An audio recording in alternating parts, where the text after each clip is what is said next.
Good day, you've reached Ask Pastor Greg on Anchor, AskPastorGreg.com, and coming to you live is Pastor Greg. Have you ever had an encounter with or an experience with God that you can't quite explain why it happened, you can only say what happened? That's what I'm about to share with you right now.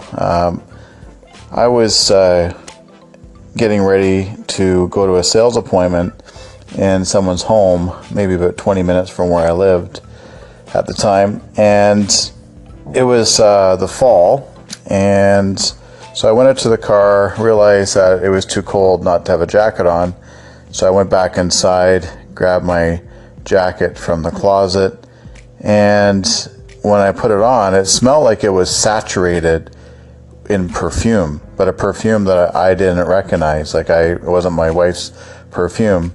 So I remember going to my wife and saying at the time, did you soak my jacket in perfume? She said no. And then my kids were there, and they were young at that time. They said, "Dad, it smells beautiful." So I'm frustrated, I'm angry because it's my only jacket that I can wear to this appointment. I get in the car and I'm driving, I'm really angry, I'm frustrated, annoyed. Imagine, you put your coat on, it smells like a woman's coat, full of perfume, but just saturated. So as I was driving, about a minute later, 2 minutes later, I was driving on the road, I hear the voice of God. I don't know if it was internally or externally, but it was very loud, and I heard these words. He said, "Greg, it's me that you're smelling. I've enveloped you. So people, the way I heard it was, I've enveloped you with my love." Now others have told me, well, it's not enveloped, it's enveloped. But I heard it as, I've enveloped you with my love. So I drive to my appointment. Like I said, it was about a 20-minute drive, and I get to the door, and this older gentleman opens the door, and I go in, but he takes off. He goes somewhere, and his wife is, let's call him Bob. I don't remember what his name is, but Bob, where are you? Where are you? And then she said to me, "Well, this is strange that he would just take off like this. I really don't know where he went."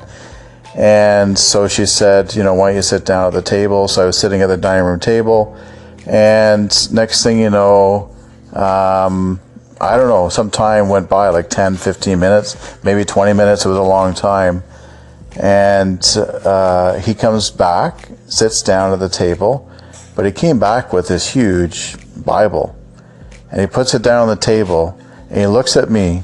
Remember, I'm there for a sales appointment. I'm not there to pastor or and tell them about Jesus.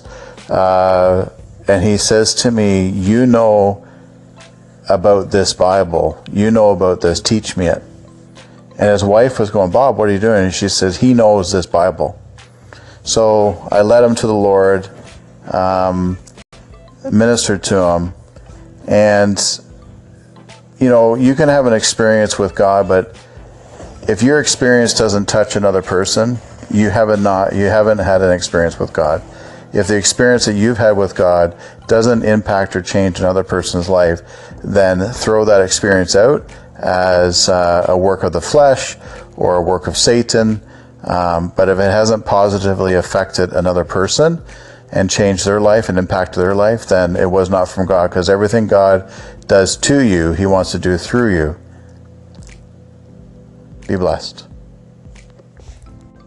Today. Interesting is how you reacted.